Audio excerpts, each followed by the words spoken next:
अस्सलाम वालेकुम। सबसे पहले तो चाइनीज़ न्यूज़ जो कि लास्ट वीक के अंदर फ्यूचर्स थोड़ा डाउन रहे, 2 से 2.5% के करीब कमी आई है। इसी तरह से स्पॉट के ऊपर भी असर रहा। आयरन ओर भी तकरीबन $3 के आसपास नीचे आया और इस वक्त $100 के आसपास मूव कर रहा है। इस तरह कोकिंग कोल भी $4.5 नीचे आया है लास्ट वीक के अंदर और एज ऑफ नाउ $184 के आसपास मूव कर रहा है। ब्रेड्स पे भी प्रेशर रहा। स्पॉट प्राइसेस जो HRC की हैं उसके ऊपर भी प्रेशर रहा, तकरीबन $10 के आसपास वो भी नीचे आई हैं। और अब जो प्राइसेस कोट हो रहे थे वो 475 के लगभग HRC के प्राइसेस कोट हो रहे थे, जो कि बड़ा सरप्राइजिंग है जब स्क्रैप की प्राइसेस इतनी ज़्यादा बढ़ चुकी हों और बाकी दुनिया सारी की सारी जो है वो तेज़ हो रही हो। चाइना का एक मेन रीज़न ये है प्राइसेस ऊपर ना जाने का फिनिश प्रोडक्ट्स की, कि उनकी जो प्रोडक्शन है वो बेसिकली इंक्रीज़ हो गई है, क्रूड स्टील प्रोडक्शन चाइना के अंदर, और उसकी वजह से जो रॉ मटेरियल्स हैं उनकी प्राइसेस और जो फ्यूचर्स हैं वो तो उस तरीके से इम्पैक्ट नहीं हुए। बट ये है कि बाकी फिनिश की प्राइसेस जो है वो उसके ऊपर खासा असर नज़र आ रहा है, प्रेशर नज़र आ रहा है। स्टील एक्सपोर्ट्स की अगर खाली बात करूँ स्टैटिस्टिकली, चाइना की तो तकरीबन 7%, 6.7% का इंक्रीज़ आया है पिछले साल से इस साल के कंपैरिजन के अंदर। इतना इंक्रीज़ है उनकी एक्सपोर्ट्स के अंदर एज़ कम्पेयर टू जो डोमेस्टिक कंजम्पशन थी उनकी। इसका मतलब ये है कि सारा उनका जो रुझान है वो एक्सपोर्ट्स की तरफ है, क्योंकि डोमेस्टिक मार्केट अभी तक उनकी अच्छे तरीके से परफॉर्म नहीं कर पा रही है। दूसरी न्यूज़ ये है कि चाइना की एंड से भी अब ट्रेड वॉर का जो जवाब है वो देना आना शुरू हो गया है। उन्होंने कनाडा के ऊपर भी अब टैरिफ लगाया है और ड्यूटीज़ लगा दी हैं। $3.7 बिलियन का ये पैकेज है जिसको उन्होंने इम्प्लीमेंट किया है अभी, और मेनली कनाडा के जो एग्रीकल्चरल प्रोडक्ट्स हैं और प्लांट बेस्ड जो प्रोडक्ट्स हैं, फूड प्रोडक्ट्स जो हैं, उसके ऊपर बेसिकली उन्होंने ये जो टैरिफ है वो अप्लाई किया है। और बेसिकली ये रिटेलिएशन है जो कि कनाडा ने चाइनीज़ इलेक्ट्रॉनिक व्हीकल्स के ऊपर, EVs के ऊपर, और इसके अलावा जो एल्यूमिनियम वगैरह है उसके ऊपर ड्यूटीज़ लगाई थी, जिसके जवाब में इन्होंने अभी इस तरीके की ड्यूटीज़ लगाई हैं। जिसका मतलब ये कि ट्रेड वॉर फुल ऑन पूरी दुनिया के अंदर चल रही है। हर कंट्री एक दूसरे से अपने आप को प्रोटेक्ट करना चाहता है और कुछ जो है वो बदले की खातिर ड्यूटीज़ लगा रहे हैं, क्योंकि ये मामला अमेरिका से US टैरिफ से शुरू हुए थे, अब ये बढ़ते चले जा रहे हैं और इसकी कोई लिमिट बेसिकली नज़र नहीं आ रही। अगर बाकी के नेबरिंग कंट्रीज़ की बात करूँ और चाइना के करीब जो पूरा हमारा फार ईस्ट है उसके अंदर ताइवान, वियतनाम, जापान, सब जगहों पर प्राइसेस पे काफ़ी ज़्यादा तेज़ है प्राइसेस अभी इस वक्त, और बहुत ज़्यादा स्क्रैप की प्राइसेस के ऊपर अचानक से तेज़ी से इम्पैक्ट आ रहा है, जो काफ़ी अर्से से हम देख रहे थे कि स्टैग्नेंट मार्केट और बहुत स्लो है।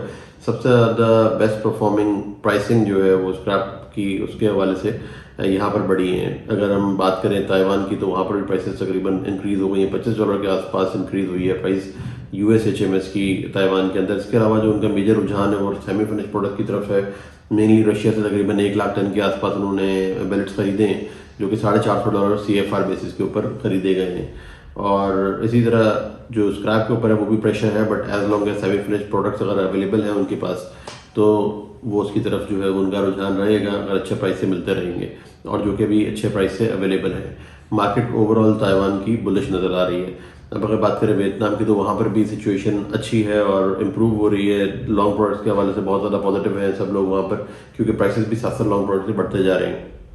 अगर हम बात करें उनकी एक्टिविटी की तो जनवरी के अंदर 50% डाउन थी उनकी activity as compare to last December, और अब जो फरवरी से अगर कंपैरिजन किया जाए, फरवरी की बात की जाए तो 67% इंक्रीज़ है वहाँ पर एज़ कम्पेयर टू जनवरी। जो उनकी इंपोर्ट्स हैं वो बढ़ गई हैं। और अगर US की बात की जाए तो US के अंदर भी जो एक्सपोर्ट्स थी वियतनाम के लिए वो तकरीबन 67% के आसपास बढ़ी हैं, बल्कि जो पिछला मैंने आपको बताया कि वियतनाम की फर्स्ट स्क्रैप की इंपोर्ट जो टोटल बेहतर हुई है वो 71% हुई है, और वहाँ से 67% जो है इंक्रीज़ हुआ है USA से जो वियतनाम को एक्सपोर्ट्स हैं। स्क्रैप की प्राइसेस भी हमें बढ़ रही हैं और फिनिश की प्राइसेस भी अभी फिलहाल मुसलसल बढ़ती ही नज़र आ रही हैं। जापान के अंदर भी जो कैंटो टेंडर हुआ है उसके अंदर भी तकरीबन $18-20 के आसपास इजाफा हुआ है इस महीने के टेंडर के अंदर, और बेसिकली जो स्क्रैप बुकिंग हुई है वो बांग्लादेश के लिए हुई है। बांग्लादेश से भी एक्टिविटी वापस रिज्यूम होती नज़र आ रही है और वहाँ पे भी लोगों को रीस्टॉक करना होगा। तो ये पूरी दुनिया के अंदर एक वेव चल रही है प्राइसेस को उठाने की और बढ़ाने की और रीस्टॉक करने की। ये देखते हैं कि ये वेव अभी कहाँ तक जाती है।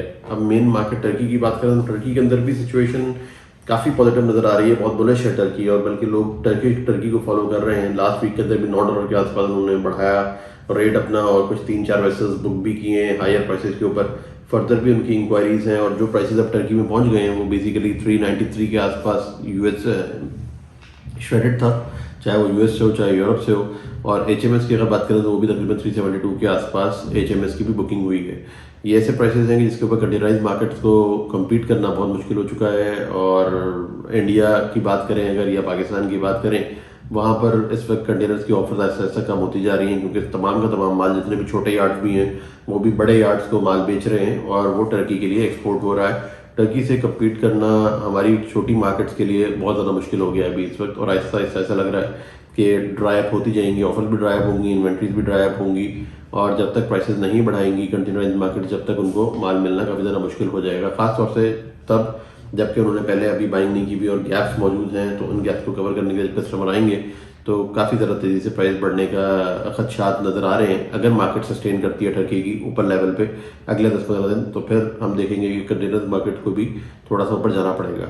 मेन रीज़न टर्की की प्राइसेस बढ़ाने की ये है कि तो उनको रीस्टॉक करना है, एक पैनिक नज़र आ रहा है। यूएस के अंदर डोमेस्टिक प्राइसेस बहुत ज़्यादा बढ़ चुकी हैं। जब से ये ट्रंप वाला टैरिफ वाला इशू हुआ है तब से प्राइसेस मुसलसल बढ़ती जा रही हैं। फ्रेश प्राइसेस की भी बढ़ रही हैं और स्क्रैप भी बढ़ रहा है, जिसकी वजह से टर्की को भी ये खदशा है कि शायद उनको काफ़ी हाई प्राइसेस पे करनी पड़ेंगी अगर वो वेट करते हैं और स्क्रैप बुक नहीं करते। तो ये उस पैनिक के अंदर बेसिकली एक तेज़ी आ रही है और इसका असर जो है उनके फिनिश प्रोडक्ट पे भी आ रहा है। रीबार्स जो उनकी डोमेस्टिक रीबार्स हैं वो $10 के आसपास बढ़ गई हैं। अगर एक्सपोर्ट्स की बात करें तो वही $5-7 के आसपास बढ़ गई हैं तकरीबन। अभी इस वक्त जो उनकी एफओबी प्राइस आ रही है वो 575 के आसपास, 70-75 के आसपास इस वक्त आ रही है एफओबी प्राइस रीबार्स की। तो इस तरह से उनको फिजिबल है अभी इस वक्त इम्पोर्ट्स करना। ईरान की बात करूं तो ईरान में प्राइसेस बढ़ी हैं बिलेट्स की तकरीबन $5 के आसपास, और अब 412 एफओबी के आसपास सुनने में आ रही है, 412-13 के आसपास। जबकि CIS कंट्रीज़ की बात करें या फिर रशिया की बात करें, मेनली तो रशियन रबल की वॉलेटिलिटी की वजह से वहाँ पर करेंसी का काफ़ी इम्पैक्ट आया है, जिसकी वजह से $5 नेट अगर देखा जाए तो $5 की कमी आई है उनकी एक्सपोर्ट प्राइसेस के अंदर। और उस पर बुकिंग्स भी हो रही हैं और एक अट्रैक्टिव लेवल है वो बाकी की कंट्रीज़ के लिए। और जिसको भी सेमी फिनिश की ज़रूरत है या स्क्रैप नहीं मिल पा रहा, वो अपनी जो ज़रूरियात हैं उसको सेमी फिनिश बिलेट्स खरीद कर CIS कंट्रीज से, डीप सी मार्केट से, वहाँ से खरीद के तो अपनी जो रिक्वायरमेंट है उसको पूरा कर रहे हैं। अगर यूरोप की बात करें तो जर्मनी के अंदर प्राइसेस फिर से बढ़ा दिए गए हैं। ये अब मैं तीसरा हाइक देख रहा हूँ अभी रिसेंट कि जिसके अंदर €10 भी इन्होंने बढ़ाए हैं दोबारा से, और अब टेस्ट करेंगे मार्केट को और आगे सेल्स भी उसी तरीके से एक्सेप्टेंस भी आ रही है। अब फ्रेश प्रोडक्ट्स अगर प्राइसेस बढ़ना शुरू हो जाते हैं यूरोप के अंदर, जो कि बढ़ रहे हैं, पिछले 3-4 दफ़ा देख चुके हैं कि हम बढ़ ही रहे हैं, कमी की कोई बात ही नहीं हो रही, तो उसके बाद मिल्स इस पोजीशन में आ जाती हैं कि महंगा स्क्रैप खरीद सके डोमेस्टिक मार्केट से, और डोमेस्टिक से वो काफ़ी ज़्यादा महंगा स्क्रैप खरीद भी रहे हैं ऑलरेडी।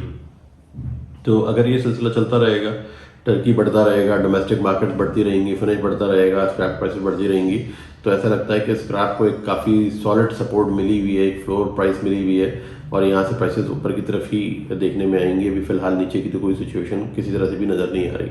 उसका एक बहुत बड़ा इम्पैक्ट इस चीज़ का भी है कि टर्की की तरफ से जो रिक्वायरमेंट है यूरोप से, वो भी फुलफिल नहीं हो पा रही ठीक से, और प्राइसेस जो है वो बढ़ा कर उनको खरीदना पड़ रहा है। तो यूरोप की प्राइसेस पे टर्की की इम्पोर्ट्स का भी काफ़ी बड़ा इम्पैक्ट है, और इसी वजह से तकरीबन $10-12 के आसपास बेनेलक्स की जो प्राइसेस हैं एक्सपोर्ट्स की, अब वो भी बढ़ गई हैं। डॉक्स के ऊपर भी प्राइसेस बढ़ गई है $9 से $10 के आसपास यूरोप के अंदर। तो अब देखते हैं कि टर्की का नेक्स्ट मूव क्या होता है। आया वो अपनी जो प्राइसेस है उसको पास ऑन करते रहते हैं और कामयाब होते रहते हैं उसके अंदर, या फिर कहीं पे जाकर उनको ब्रेक लगानी पड़ेगी अब, और अब मार्केट को स्टेबलाइज करना पड़ेगा वापस। आगे 10-12 दिन 15 दिन होंगे अभी रमज़ान के अंदर कि जब एक्टिविटी रहेगी, उसके बाद फिर ईद की छुट्टियाँ और एक हॉलीडे सीजन शुरू हो जाएगा। तो हो सकता है कि उससे पहले 10-12 दिन हम लोग अभी इस वक्त तेज़ी देखें अभी। तो ओवरऑल अगर ट्रेंड देखा जाए तो वो ऊपर ही है। अब करते हैं अमेरिका की बात। अमेरिका में लास्ट वीक के अंदर टैरिफ सप्लाई हो जाने थे कनाडा, मैक्सिको, चाइना के ऊपर, बट हुआ ये कि चाइना के ऊपर तो 10% टैरिफ लगा दिया गया लास्ट वीक में, बट फिर लास्ट मिनट पे एज एक्सपेक्टेड ट्रंप ने पोस्टपोन कर दिया है जो टैरिफ लगने थे मैक्सिको के ऊपर और कनाडा के ऊपर। वो अभी अब इसको रिव्यू कर रहे हैं, उनको भी टाइम चाहिए, 1 महीना उन्होंने दिया है, और ऊपर 2 अप्रैल को कहते हैं कि हम टैरिफ अप्लाई करेंगे। अब टैरिफ अप्लाई होंगे या नहीं होंगे ये समझ में नहीं आता अभी तो, क्योंकि एज एक्सपेक्टेड ट्रंप ने दोबारा से जो है जब पोस्टपोन किया है तो अब लोगों का शेक ही हो गया है कि क्या ट्रस्ट किया जाए उनकी बातों के ऊपर, पॉलिसीज़ के ऊपर, जब तक इम्प्लीमेंट नहीं हो जाती। अब ये देखा जाएगा कि अप्रैल के अंदर फिर से देखेंगे कि क्या होता है, और ट्रंप ये टैरिफ लगाते हैं या नहीं लगाते, और अगर नहीं लगाएंगे तो फिर क्या इम्पैक्ट होगा, क्योंकि मार्केट ने काफ़ी असर उसका ले लिया ऑलरेडी। जो स्टॉक मार्केट्स हैं उसने भी काफ़ी असर लिया था। इसके अलावा जो प्रोडक्ट्स की प्राइसिंग है उसके ऊपर भी काफ़ी ज़्यादा असर आ चुका है ऑलरेडी। तो अब देखते हैं कि आगे बढ़ के क्या सिलसिला बनता है, बट ये है कि डेफिनेटली इस सारे मामलात के अंदर जो US की डोमेस्टिक मार्केट है वो काफ़ी तेज़ी से काफ़ी हीटेड है, और स्क्रैप की प्राइसेस भी कहीं से नीचे आने वाली नहीं है। इंडिया के अंदर सिचुएशन अभी इस वक्त स्टेबल है, किसी किस्म की कोई बड़ी चेंज नज़र नहीं आई। रीस्टॉक करना चाहते हैं लोग, माल खरीदना चाहते हैं, बट अच्छे प्राइसेस पे खरीदना चाहते हैं जो कि अब अवेलेबल नहीं है। टर्की बढ़ चुका है, पाकिस्तान के अंदर भी प्राइसेस बढ़ना शुरू हो गई हैं। अब मुश्किल लगता है कि इंडिया को पुराने रेट्स पे माल मिले। अगर माल खरीदना है, स्क्रैप इंपोर्ट करना है, तो फिर उनको प्राइसेस थोड़ा ऊपर करके देनी पड़ेंगी। शायद वो कुछ दिन और देखेंगे, एसेस करेंगे सिचुएशन को, और अगर प्राइसेस नीचे नहीं आती तो फिर वापस ज्वाइन करेंगे मार्केट को और माल खरीदेंगे। अब करते हैं पाकिस्तान की बात। पाकिस्तान के अंदर भी काफ़ी ज़्यादा क्वाइट रहा पिछले 10 दिन, एक्टिविटी नहीं थी, काफ़ी क्वाइट थे कस्टमर्स और वेट कर रहे थे क्योंकि आगे फिनिश की सेल्स उस तरीके से नहीं हो रही थी और लिक्विडिटी के क्राइसिस काफ़ी ज़्यादा थे, पैसा बहुत ज़्यादा शॉर्ट था मार्केट के अंदर। बट अब जो एक्टिविटी शुरू हुई है, बाहर से जो प्राइसेस विड्रॉ होना शुरू हो गए हैं, ड्राइड अप होना शुरू हो गई है इन्वेंट्री। अब जो ऑफर्स आ रहे हैं, ऑफर्स बेसिकली ड्राई अप हो गई हैं। अब जो नई ऑफर्स आ रही हैं वो $5-7 बढ़ा कर आ रही हैं, जिसकी वजह से पैनिक पाया जाता है मार्केट के अंदर और लोग चाहते हैं कि कुछ रीस्टॉक कर लें। जिसने नहीं माल खरीदा हुआ उसको तो करना पड़ेगा, बाकी जिनकी पाइपलाइंस अभी इस वक्त हेल्दी हैं और रॉ मटेरियल उन्होंने बुक किया हुआ था, उनके लिए कोई ज़्यादा परेशानी की बात नहीं है। बट अभी भी काफ़ी इंक्वायरीज मार्केट में फ्लोट हो रही हैं। जो प्राइसेस कोट पहले हो रही थी वो तकरीबन 382 से 385 के आसपास मोस्टली ऑफर्स थी। अब जो सिचुएशन सामने आती हुई नजर आ रही है वो 385 से लेके $400 तक प्राइसेस मांग रहे हैं, चाहे काम हो या ना हो पर प्राइसेस पे। बट जो इक्विवेलेंट प्राइस टर्की के साथ बनती है वो $400 प्लस बनती है, इसके अंदर कोई दो राय नहीं है। बट अभी तक माल इसलिए पाकिस्तान में सस्ता ऑफर हो रहा है क्योंकि पुराने कुछ माल खरीदे में ट्रेडर्स ने वो ऑफर कर रहे हैं, रिसाइकल्स ऐसा आउट होते जा रहे हैं, वो नहीं बेच रहे, अभी इससे कुछ भी ना ऑफर कर रहे हैं। जो ट्रेडर्स हैं वो अभी अपना माल बेचेंगे, बाकी जो छोटे यार्ड्स हैं उन्होंने भी डॉक्स पे अपना माल बेचना शुरू कर दिया है, जिसकी वजह से पाकिस्तान को अब कंटेनर्स की ऑफर्स कम मिल रही हैं। हो सकता है कि पाकिस्तान के अंदर एक्सेप्टेंस आए 385 से 390 के दरमियान, फिर उसके बाद लोग असेस करें कि आगे मार्केट्स बेहतर हो रही हैं या नहीं हो रही हैं, फिर उसके बाद बाइंग करेंगे। बट इसके अंदर सबसे बड़ा रोल फिनिश सेल्स का ही होगा पाकिस्तान के अंदर, और लिक्विडिटी और पैसा किस तरीके से रिकवर हो रहा है उसका होगा। अगर इंटरनेशनल मार्केट के इस क्योस के अंदर पाकिस्तान पे असर आता है और तेज़ी आ जाती है फिनिश के अंदर, तो फिर बहुत सारी बाइंग आने का जो है वो आसार नज़र आ रहे हैं कि बाइंग आ जाएगी पाकिस्तान के अंदर। बट जब तक ये चीज़ें बेहतर नहीं होती तब तक किसी किस्म की कोई बेहतरी ऐसी नज़र नहीं आ रही। दुबई की बात करें तो वहाँ पे प्रेशर था और प्राइसेस बिल्कुल स्टेबल थे, 360 के आसपास HMS की प्राइस आ रही थी और फैब्रिकेशन की 385 के आसपास आ रही थी, जो कि काफ़ी हफ्तों से स्टेबल है। अब देखना है कि ये प्राइसेस मूव करती हैं या नहीं करती हैं और पाकिस्तान से डिमांड फर्दर निकलती है निकलती है, बाकी मार्केट्स किस तरह से अपना रोल प्ले करते हैं। बांग्लादेश के अंदर भी जो एक्टिविटी और इंक्वायरीज आ रही हैं अभी, उसकी वजह से ये सब मिलकर मार्केट्स हो सकता है कि थोड़ा सा एक वैक्यूम जो क्रिएट हुआ तो उसको फिल करने के लिए, रीस्टॉक करने के लिए जब इकट्ठे बाइंग में आएंगे तो हो सकता है कि प्राइसेस के ऊपर फर्दर प्रेशर आए और प्राइसेस थोड़ा सा ऊपर की तरफ मूव करें। इसके अलावा लोकल मार्केट पाकिस्तान के अंदर अभी भी स्लगिश है, सेमी फिनिश की सेल्स कोई इतनी बेहतर नहीं हुई है। दूसरा, मीडिया के अंदर रूमर्स ये आ रही हैं कि पाकिस्तान में अभी रशियन डेलीगेशन आएगा इस वीकेंड पे, जो कि पाकिस्तान स्टील मिल की मॉडर्नाइजेशन पे वर्किंग कर रहे हैं, उसकी इन्वेस्टमेंट को एनालाइज कर रहे हैं कि करनी चाहिए या नहीं करनी। अब देखते हैं कि वो आते हैं तो फिर उसके बाद क्या किस तरफ मामला मूव करते हैं पाकिस्तान में स्टील मिल के हवाले से, जो कि ऑब्वियसली एक बड़ी इंपॉर्टेंट फैक्टर है पाकिस्तान की स्टील मार्केट को देखने के लिए। अभी तक के लिए ये अपडेट्स थी। Thank you very much.